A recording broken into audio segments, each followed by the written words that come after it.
श्री शिवाय नमस्तुभ्यम। दोस्तों, हर हर महादेव, जय माता दी। माता रानी भोलेनाथ की कृपा आप सब पर सदा सर्वदा बनी रहे।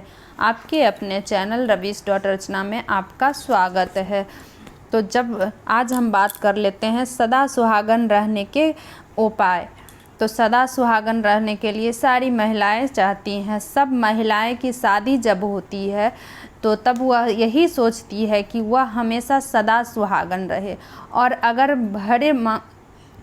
मरे भी तो सदा सुहागन ही मरे, क्योंकि कहते हैं कि सुहागन जाना स्त्री के लिए बहुत वरदान से कम नहीं होता है, और हम हर कोई चाहते हैं कि वह सदा सुहागन रहे। पर आजकल भागदौड़ भरी ज़िंदगी में या फिर कुंडली के दोष होने के बजाय से यह ऐसा नहीं हो पाता है, और ना चाहते हुए भी उनकी ज़िंदगी वीरान हो जाती है।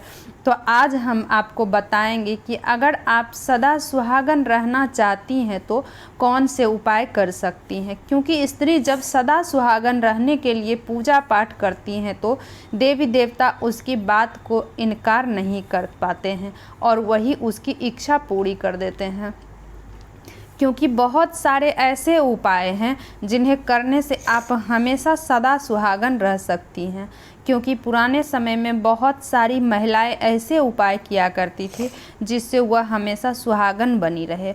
तो आज हम आपको उन्हीं उपायों के बारे में बताएंगे जिससे आप भी सदा सुहागन बनी रहें और आपके पति की लंबी आयु बनी रहे। तो सदा सुहागन रहने के लिए कुछ सावधानियां खास बरतनी पड़ती है। तो आज हम बताएंगे आपको कुछ ऐसी सावधानियां जिनसे आपको पता लगेगा कि आप कौन सी गलतियां कर जाते हैं जिसके वजह से आपको नुकसान उठाना पड़ता है। तो आपको कभी भी टूटी चूड़ियां नहीं पहननी चाहिए, क्योंकि यह अशुभ होता है, पति पर बुरा असर पड़ता है। अगर आप चाहती हैं सदा सुहागन रहे तो कभी भी काले कपड़े नहीं पहने। काला कपड़ा अशुभ माना जाता है। इसके लिए आपको कभी भी बड़े बूढ़े का अपमान नहीं करना चाहिए, क्योंकि उनसे मिला आशीर्वाद आपके लिए कोई वरदान से कम नहीं होता है। अगर आप सदा सुहागन रहना चाहती हैं तो इसके लिए आपको कभी भी बिना श्रृंगार के नहीं रहना चाहिए। इसके लिए आपको कभी भी पैर के बिछुए नहीं उतारना चाहिए। आपको कभी भी सिंदूर का अपमान नहीं करना चाहिए, क्योंकि ऐसा करने से आपके पति पर बुरा असर पड़ता है। आपको अपने पति का कभी भी अपमान नहीं करना चाहिए। सदा सुहागन रहने के लिए 8 सरल उपाय हैं जो कि आज के समय में हर औरत यही चाहती हैं कि वह सदा सुहागन रहे। अगर आप भी यह चाहती हैं तो आपको कुछ उपाय करने चाहिए। तो आज हम बताएंगे वह कौन उपाय हैं जिन्हें करने से आपके पति की आयु लंबी हो जाएगी।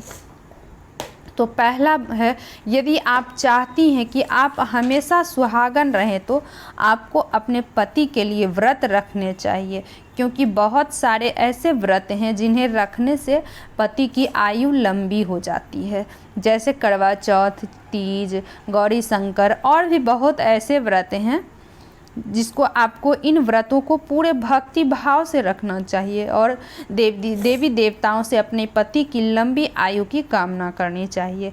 अगर आप ऐसा करते हैं तो इससे आप सदा सुहागन बनी रहती हैं। तो दूसरा उपाय, गरीब स्त्री को श्रृंगार दें। अगर आप हमेशा सदा सुहागन रहना चाहती हैं तो इसके लिए किसी गरीब स्त्री को 16 श्रृंगार दान में देने चाहिए। आपको ऐसा हर पूर्णिमा को करना चाहिए। ऐसा करने से आपकी पति की आयु लंबी हो जाती है। तीसरा उपाय जो है, हरे रंग की चूड़ियाँ पहने। यदि आप चाहती हैं कि आप सदा सुहागन रहे तो इसके लिए आपको सावन में हरे रंग की चूड़ियाँ पहननी चाहिए, क्योंकि यह बहुत शुभ माना जाता है। इसके साथ आपको महादेव की पूजा भी करनी चाहिए सावन में, और उनसे अपने पति की लंबी आयु की कामना करनी चाहिए, और माता गौरी की भी पूजा करनी चाहिए। माता गौरी से भी अपने पति की लंबी आयु की कामना करनी चाहिए। तो पूरी मांग में चौथा बात जो है, पूरी मांग में सिंदूर भरना चाहिए। जो महिलाएं अपनी पूरी मांग में सिंदूर नहीं भरती हैं उन लोगों की पति की आयु लंबी नहीं हो पाती हैं। इसीलिए महिलाओं को इस बात का ध्यान रखना चाहिए। अगर वह सदा सुहागन रहना चाहती हैं तो उन्हें लाल रंग का सिंदूर अपनी मांग में भरनी चाहिए और अपनी मांग पूरी भरनी चाहिए। आज के डेट में तो ये फैशन बन गया है सिंदूर बस हल्का सा लगा के और छुपा लेना है। ऐसा करने से पति की आयु लंबी नहीं होती है, पति पे खतरा बना रहता है। इसीलिए सिंदूर कभी भी नहीं छिपाना चाहिए, सिंदूर वह पूरे मांग में लगाना चाहिए। इसके बाद ही इन्हें अपनी पति के सामने आना चाहिए।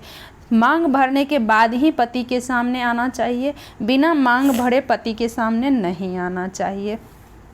और अगर वह अपने पति से मांग भरवाती हैं तो यह बहुत शुभ माना जाता है। अगर रोज़ाना नहीं हो पाए तो कभी कभार अपने पति से मांग भरवानी चाहिए। जो पांचवी बात है, जो महिलाएं अपने पति की लंबी आयु चाहती हैं तो उन महिलाओं को 16 श्रृंगार करना चाहिए, क्योंकि यह सुहागिनों की निशानी मानी जाती है। और जो महिलाएं 16 श्रृंगार करती हैं वो बहुत ही सौभाग्यशाली होती हैं। छठी बात जो है, अगर आप सदा सुहागन रहना चाहती हैं तो इसके लिए आपको मंगलवार के दिन जल्दी उठना चाहिए और नहा धोकर सूर्य नारायण की प्रतिमा की पूजा करनी चाहिए। इसके बाद आपको उगते सूर्य को जल देना चाहिए, आपको धूप बत्ती दिखाना चाहिए। ऐसा करने से आपके पति सूर्य के तेज की तरह आपके पति का भी तेज बढ़ जाता है। इसी के साथ आपको हनुमान जी की भी पूजा करनी चाहिए। हनुमान जी की भी पूजा करने से आपके पति की आयु लंबी होती है।